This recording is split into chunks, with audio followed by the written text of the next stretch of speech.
Hello, my friends, and welcome to day whatever of this MMA boot camp vlog that I've been doing. So what did we do today? It was pretty much the same as what we were doing the rest of the week, only after warm-ups and shadowboxing, it was taking what we've already been doing, the flowing between different motions, how to set up our jabs, our cross, hooks and uppercuts, all the basic punching techniques, and how to step off sides, both left and right, and putting them into a light sparring context, as well as throwing in the one-leg takedowns, which is a core aspect of this school's teachings for how to get into that sparring, how to take people from up to the ground.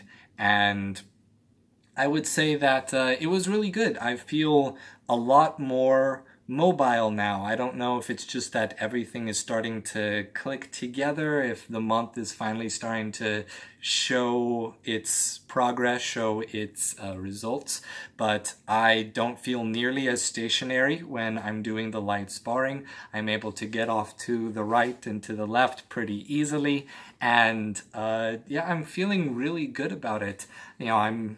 I would say that I'm even able to sort of have an understanding of the different kinds of taking a punch that there are, because today the light punches I was taking to the face didn't really feel like much of anything, and I think that's because I have felt the difference between a light tap, a little pop to the face, and actually taking some pretty hard, pretty uncomfortable, not exactly damaging hits, because obviously I haven't been coming to these videos with black eyes and purple marks and swelling and all that other stuff on my face, but I have a better understanding of when getting hit hurts versus when it's just unpleasant. And that's actually a pretty hard thing to distinguish, because your brain doesn't think about how much you're not in pain when something unpleasant is happening to your face and to your head, because you like to protect your face and head. It's a very important part of the body. The body gets really it gets upset if anything touches it that you don't want to touch it, and especially if that thing is a fist. So it was really enjoyable. There were a few other people, some other new people that came into this class, and so I got to try out what I was doing with people I wasn't used to fighting, and dealing with other people's movement styles. And, variety is a great teacher. Contrast is a great teacher for this sort of thing. And I will say, though, there was one student who didn't really want to do the practice or the training that we were being told to practice and train, and for the most part was just trying to take it down to wrestling and Brazilian Jiu-Jitsu for this light sparring practice, which was mainly supposed to be for setting up your structure and your striking techniques, and then also getting the takedown. But we weren't supposed to be wrestling and doing the Brazilian Jiu-Jitsu part. We weren't supposed to be going for submissions. We were supposed to be practicing and focusing on how to get to the takedown. And let's just say some unpleasant things happened to me specifically that I wasn't trying to resist, because I wasn't trying to escalate the practice from one thing into something entirely different. And I have to admit, this might have been unsportsmanlike, but after I realized this isn't going to be the practice that we're supposed to be doing, I sort of just sat and didn't re-engage with the light sparring, because I realized that he's going to do something different. It's different from what we've been instructed, and as a student, I'm not comfortable breaking off from what the focus, what the teaching is supposed to be in the context of the school. I may do something different when I'm practicing on my own, or if it were just some kind of free-form gym that wasn't instructor-based or free time or something like that. But this was a specific practice that we were supposed to be doing, and I'm a very diligent, rules-based, by-the-books kind of nerd. So I kind of just sat and waited out the clock. I kind of refused to keep going with the guy because he wanted to do an entirely different practice, and I wanted to practice what the professional MMA fighter was telling me to practice. So a difference there. But I'm not going to complain or share anything about what the guy specifically did because I think that's kind of petty. It's not really what I want to focus on. I gave my reason for why I didn't want to do it, and it's nothing against him. It's nothing against what he was trying to train, because everyone has their own things that they want to train, and that was just not meeting. And since there wasn't an agreement between the training partners, I felt that there shouldn't be training happening between us. We weren't on the same wavelength. We weren't thinking about helping each other at that point. And so when it's not about helping each other in practice, it's time to call it off, to say, we'll put this on pause. Maybe we'll come back another day for it.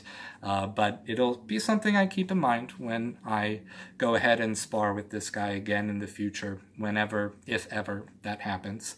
There's only 1 week left in this. I have one class tonight and then one more week, and then I hit the road pretty much the next day after a weekend of rest and relaxation. So yeah, I don't know. I feel great. I feel like I've adapted to a lot of what has been shown in this first month. And I know that if I had the chance to keep going with them, after this month, things would change up entirely and new things would be introduced, and a lot more Brazilian Jiu-Jitsu, the stuff that I'm least good at, bad at, would be the main focus for a lot of different times, a lot of different classes. And so I do think I'm going to be missing out a little bit on that. I have an inkling that they're going to be focusing on grappling more next week, almost exclusively, because this week was almost exclusively stand-up, structure, and technique, throwing jabs. But they might surprise me. They might do kicks. I'm not sure. But I'm happy to report that I definitely feel a lot more mobile and a lot more capable. And, the little bit of wisdom that the boxing instructor decided to hand me just as the class was letting off, as I was returning my gloves to the bin. Here's another bit that they don't tell you. When you borrow the heavy gloves, it's disgusting. So many different people's hands have been in those gloves. It's just a cornucopia of bacteria and grossness and body odor smells, and it leaves a smell on your hands. It's gross. So no matter what, if you're borrowing boxing gloves, do not touch your face. Wash your hands with soap before you touch anything else or do anything like eating or anything else, because it's so gross. It's this one time, last week, maybe at the start of this week, I took off a large, one of the heavy gloves, and I looked at my wrist, and I kid you not, there was somebody else's wet skin cells on my wrist. That's disgusting.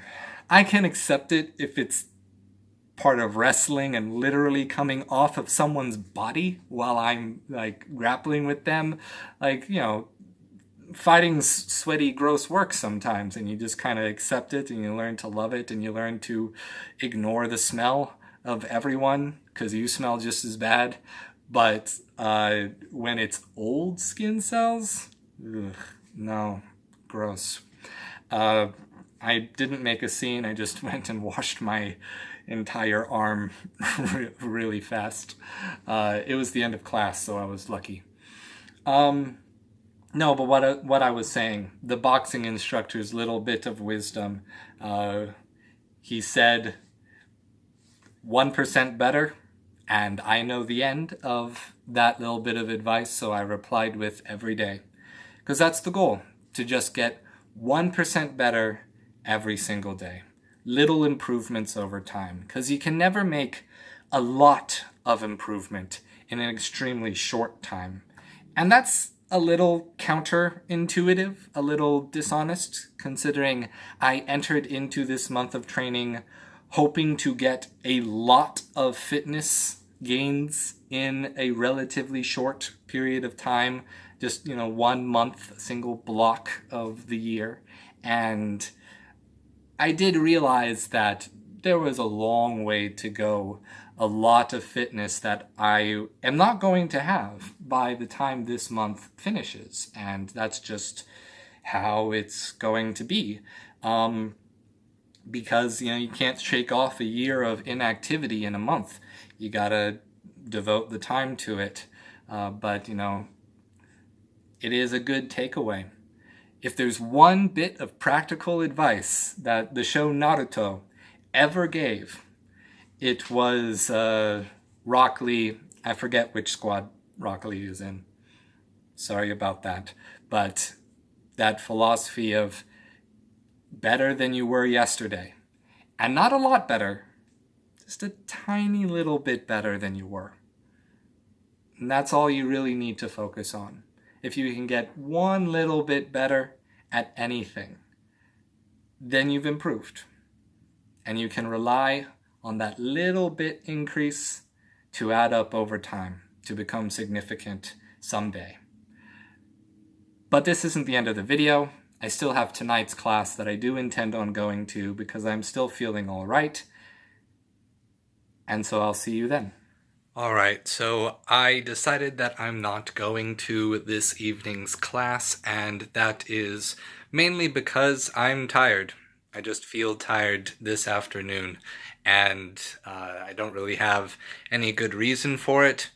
I'm just tired. And if what I've learned in this month is that when you're feeling tired, if you go in to do some really rigorous exercise, then chances are you're going to come out of it feeling absolutely horrible. And rest is important. So I'm going to go ahead and take a nap. And I think what I'm going to do is after that nap, I'm going to do something a little less rigorous, a little less intense, and that's just going to be a really light session at the gym before the always important evening session with friends at the coffee shop on Friday nights. So, if you were looking forward to more, sorry about that. This morning was really good, and I probably pushed myself really hard because I was feeling good.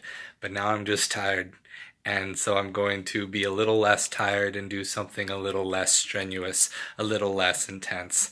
And that's the evening. So I appreciate you taking a look at this video. As always, I don't have anything more to say, so stay true, and have a good weekend.